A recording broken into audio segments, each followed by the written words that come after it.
Chapter 3. The Cat Burglar Comes to Dinner.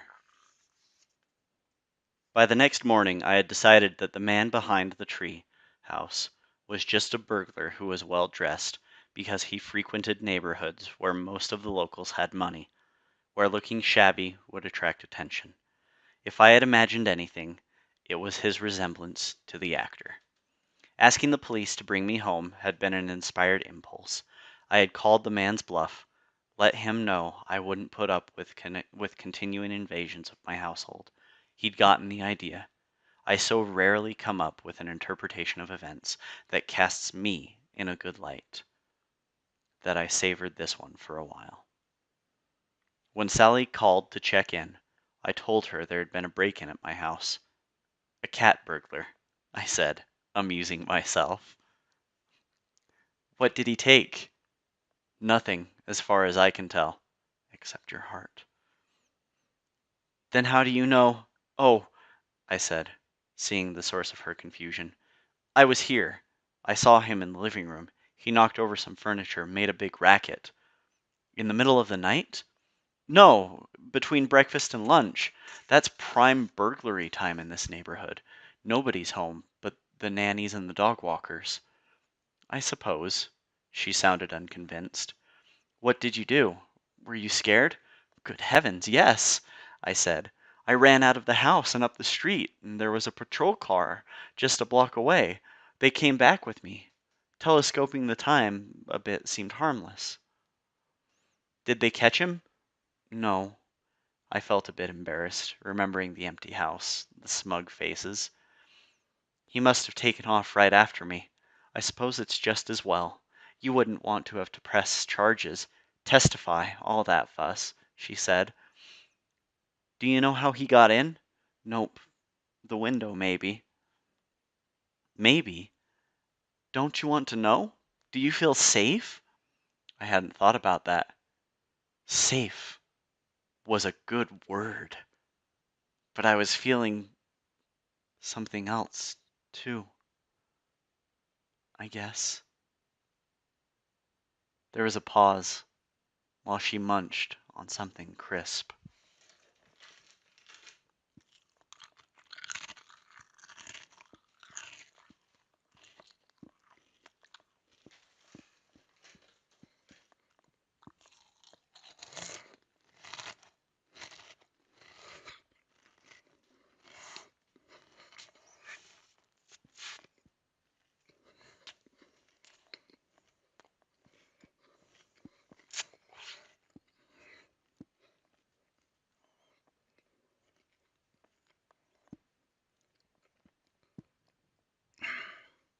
Geez, Alice, I just had a terrible thought.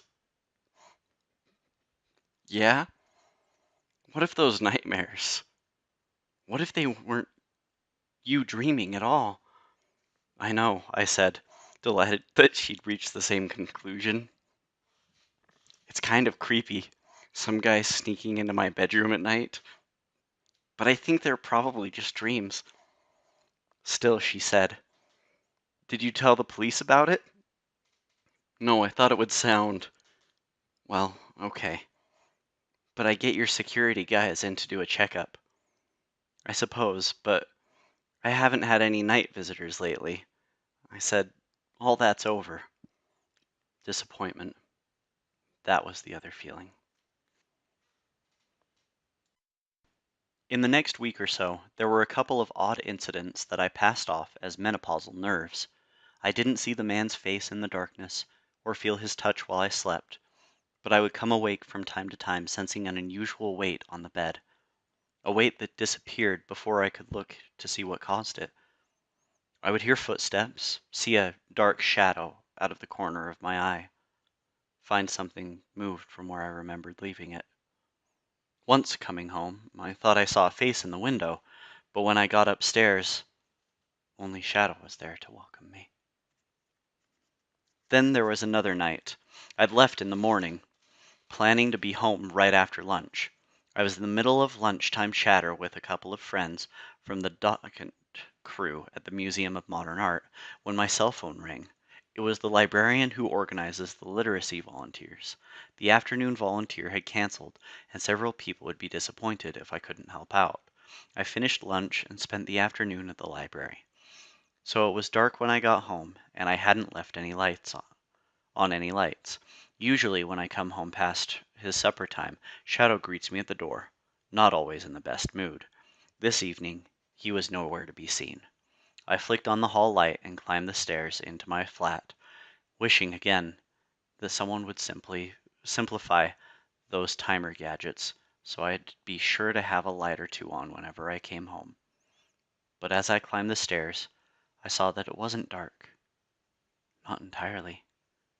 Light and shadow flickered against the walls and ceiling of my living room. First, I realized with a gasp. Fire, I realized with a gasp, and rushed through the doorway. I felt relief when I saw that the fire was in the fireplace, where it could do no harm. Then I saw him, the man of my dreams, sitting cross-legged in front of the fire, like a Buddha in Armani. "You're late," the voice said, drowsy but petulant. I was worried. "You're not supposed to be here," I said, as sternly as my constricted vocal cords would allow. "I thought you understood that. I will have you arrested if you continue to come here." I settled onto the couch and searched through my bag for a cell phone. "And I see you made yourself right at home, starting a fire. I'm surprised you didn't open a bottle of wine and put some tea on." "It got cold," he said. "You know I like to lie in front of the fire when it gets cold. I thought you might never get home." "Well, I guess I'll have to bring the police with me whenever I'm late." I held up the phone. "Shall I dial 911, or are you ready to leave on your own?" "I'll leave on my own," he said. "But does it have to be right now? I'm hungry. I usually eat before this, and, well, I'm thinking maybe if we could just talk a little bit, you wouldn't be afraid anymore. I'm your shadow. I would never hurt you." I don't know what hit me, whether it was my own hunger, which his words evoked, or the thought of police searching my apartment and finding no one again. Maybe the magic of flickering firelight on a handsome face. Maybe the graceful way he had arranged himself in front of the fire. Maybe the hopeful way he looked at me. I heard my very own voice saying, "Well, I suppose I could feed you, but then you'll have to go." I was stunned, but what could I do? Take back my own offer? I went through the hall and into the kitchen, tossing my coat over the stairway banister. The man was right behind me, so close his scent filled my nose. The same wild smell I linked to my night visitor. Flicking on the overhead kitchen light, I opened the refrigerator to see what might be assembled in the way of a meal. Some cold chicken and the makings of a salad. Meanwhile, he had opened a cupboard and begun his own search. I heard the distinctive pull of a lid on the can of cat food and turned to find the man sniffing at the can, then setting it aside and putting up a second can. "That's Shadow's food," I said, taking the can away from him for emphasis. "We're having chicken." "I don't know if I like chicken. I'd rather just have a can of tuna," I interrupted. "Of course, I have some really nice Italian tuna I was saving for—" I stopped myself from saying Shadow. "For just this sort of emergency." "You could open it now," he said. "I think you should eat with me," I scolded. "It's the polite thing." As I put away the open can of cat food, I noted with surprise that the real Shadow had not appeared. But he hadn't been himself since the intruder's first visit. He was probably under a bed, scared to death. I'd look for him later. I poured myself a martini and fixed the salad. From what he'd said earlier, it sounded as though the man was still pushing the fantasy that he was actually my cat. But whoever he was, he just didn't seem dangerous to me. In fact, I found him rather sweet. From time to time, he hovered over my shoulder, watching me work, but at the slightest nod, he backed off to the doorway. I found myself wondering what he was like, what he did when he wasn't invading homes in San Francisco. I put the chicken and the tuna on separate plates, with a bit of salad for each of us. Dinner might be interesting, I thought. After all, he would not he would not be the first lost soul I'd taken in over the years. Part of the reason I was late that evening was that I'd given one of my literacy students a ride home, stopping on the way to get her some groceries. He brought candles from where I kept them in the sideboard.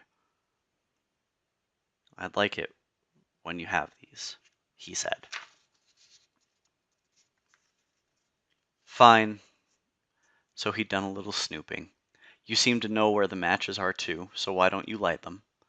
I could have turned on the overhead light, or a lamp at least, but I didn't.